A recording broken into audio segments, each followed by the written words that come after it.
Alright YouTube, so in today's video we have some Fallout 76 information as usual, but we also have some general Bethesda information. I'm a couple of days late to some of this stuff, but your boy be making other videos, you know how it goes. So first up, Bethesda has actually revealed the Fallout 76 map now, so you can look that up if you want to. When I first heard about this, I thought it was going to be the full map detailed with all the different locations on it, but it's literally just the map as if no locations were discovered. This is actually good, however, because if we had every single named location on this map, we'd have most locations spoiled for us, because generally you can know what a location is going to be by its name. And even though this map doesn't have all the locations on it, you can still look over this map and kind of plan out what you want to do with your character when you first hop into the game, because you can look at the points of interest and be like, man, that location looks like it's pretty cool. Whatever this building is, whatever this area is, it looks interesting. I'm going to go there as soon as I hop into the game. But remember, the game does have a rubber band system in place, so if you travel too far away, you're going to come across enemies that are way over your level. This next one's kind of interesting. Apparently, Fallout 76 has more voice lines than any previous Fallout game, which is a bit surprising considering there are no NPCs in this game, but it also kind of makes sense because most of our questing is going to be through radio broadcasts and holotapes, and there are some NPCs in the game, certain ones. There's non-human NPCs. We have robots. We've seen at least one friendly super mutant, like a trader, so maybe there's more friendly super mutants, potentially friendly Scorch or something like that, but that's still crazy to think. A game that lacks human NPCs has more voice lines than any previous Fallout game. Another kind of interesting bit of information is, according to Digital Foundry, Fallout 76 on Xbox One X is a graphical downgrade compared to Fallout 4. According to Digital Foundry's graphical test, Fallout 76's resolution seems to bite the bullet, as it dips lower than even the lowest levels of its predecessor. Fallout 4 was able to sustain 4K graphics on the Xbox One X, but its online companion can barely hit about 75% of that resolution. First up, I don't think this even matters anyways, because 4K isn't mainstream to that degree yet, to where everybody has a TV that's capable of even displaying 4K properly.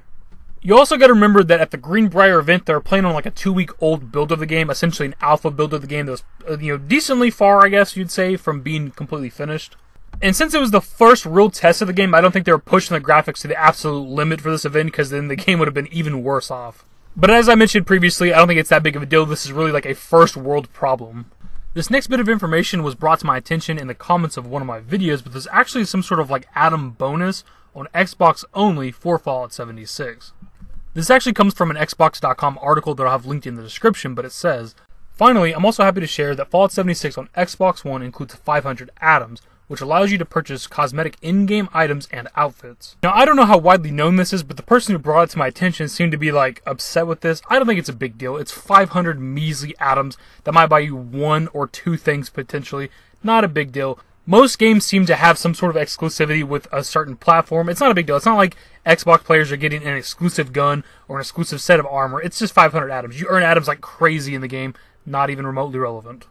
Next up, we have a PvP-specific game mode within Fallout 76. It's kind of crazy. This is some older information. The article is roughly 8 to 9 days old. It's crazy it's not more widely talked about. Fights like these are simply a function of the multiplayer sandbox, but there's also a more direct PvP mode for people who really want to hunt other players. Appropriately, it's a radio station called Hunter Hunted, which you can access via your Pip-Boy. Whenever you tune into Hunter Hunted, you receive an assassination target, and you're marked for assassination yourself. Only Hunter Hunted listeners can be selected as targets, but the person you're hunting isn't necessarily the person hunting you, so it's more of a round-robin style deathmatch. Don't know what that means. From what we heard at Bethesda's recent Fallout 76 event, where we finally got to play the game, assassinating someone via Hunter Hunted gives better rewards than randomly attacking and killing players. It's also totally optional and insular, so I'm hopeful it will provide a satisfying PvP mode that doesn't intrude on the exploration and RPG elements Fallout games are known for. Which feels like Bethesda's goal with PvP as a whole, to add tension to the social elements of Fallout 76 without making it feel like a cutthroat survival game. I think this is very good information for anybody that's interested in the PvP aspect of Fallout 76, to know that there's almost its own game mode within Fallout 76 for PvP only. And I love that it only works with people that are actually listening to that station, so you just turn that station on your Pip-Boy and walk around and play until somebody else turns on the station so that y'all can fight each other, kill each other, whatever. And I'd assume since it's an assassination game mode, PvP-specific game mode, it'd get rid of the slap damage. You could probably just kill that person outright. And as I said, the rewards are better with this game mode because honestly, if you murder somebody, you don't get anything except their junk loot. You don't get experience or caps, but you can still get their junk loot from what we've heard. And if you do actually agree to PvP and beat somebody, you still don't get that much experience or caps anyways. And last up for the Fallout 76 information is a couple of things pertaining to the stress tests. First up, there's somebody who actually got punished by Bethesda and Xbox for breaking the NDA for the Fallout 76 stress test. So apparently he posted some gameplay on Twitter, which is how he got caught, and within that gameplay, his friend had sent him an invite to play the stress test, which is how they got his username on Xbox to actually ban him on Xbox as well. Punishment was swift and sure. The Reddit poster reported that the offender's Twitter and Xbox accounts were taken down, and he received an email from Bethesda informing him he was banned from the stress test and beta until October 25th. The offender's friend provided further details in a follow-up post on Reddit. Following an email to Bethesda, the offender's Twitter account was reinstated, but the ban on the stress test and beta remain in place. The offender's Xbox Gold, Game Pass, and Xbox Insider accounts have been suspended until January 1st. So obviously Fallout 76 requires Xbox Live Gold to play, so even though he has access to the beta around October 25th, he still can't actually play the game until January 1st, unless he either makes a new gamer tag, makes a new account on Xbox, or maybe gets a new Xbox altogether. I don't know exactly what he has to do. The punishment might seem pretty harsh to some people, but that's the thing, man. They take NDAs and embargoes very, very seriously. You're not supposed to reveal anything at all from the game. The point of it is you testing it privately and giving them feedback. So it seems pretty harsh, but at the same time, I don't know if there can be legal action that comes from breaking NDAs, but at least it's nothing like major that he's being punished with. The next bit of stress test info is that there's actually supposed to be more stress tests, but it's been, 3 or 4 days since the last one happened, and we haven't heard anything about if there's going to be more for Xbox One or when the next ones are going to take place. So I'm going to assume that they're referencing PC and PS4 getting a stress test. And the reason why I say that is because we're coming up on the 20th, and if you guys remember, Pete Hines said on Twitter that if there's going to be stress tests for PS4 and PC, it would happen roughly about the same time before their beta. And the Xbox One stress test happened 10 days before their beta. The 20th, of course, is 10 days before the PC, PS4 beta. So I'm thinking that's what they're referencing. But either way, whatever they're talking about with this tweet, there's going to be more stress tests. I just don't know which platforms they're talking about.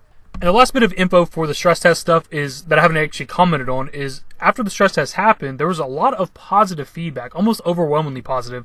There's a few people I've seen who's like, I'm canceling my pre-order, didn't like it, it was kind of boring, there wasn't much to do. But most people were tweeting out about how good of experience they had. There were still people reporting about frame rate issues, but still everybody seemed to have a good time. And this I value more than, say, like the big YouTubers who get a paid trip to play the game, because this is the community. These are the actual people who don't need a filter about what they think or say about the game. If these are just people on Twitter, random people, everyday people who got to play the game, like they have no reason to lie or try to protect their asses about what they think about Fallout 76. If they thought it was a bad game, they would say it's a bad game. But you also got to remember that their time playing the game was very limited, and it's a brand new game. There's going to be that like hype for the game because they get to play it for the first time. What remains to be seen is during the beta when we can have more time to play the game, extended periods of time. We know it's going to be limited 4 to 8 hours, but you're still going to play the game a lot, pretty much every single day. So once we can play the game for an extended period of time, we'll really know how this game will last. The beta will be the true test for Fallout 76, not even just from a technical aspect. That's when people can sit down and play the game for a long period of time. That'll let us know what the longevity of this game will really be like. So first up for the general Bethesda information, Bethesda Softworks has actually opened up a new studio in Russia, of all places. And remember, Bethesda Game Studios is a developer, Bethesda Softworks is a publisher. This isn't BGS opening up another studio.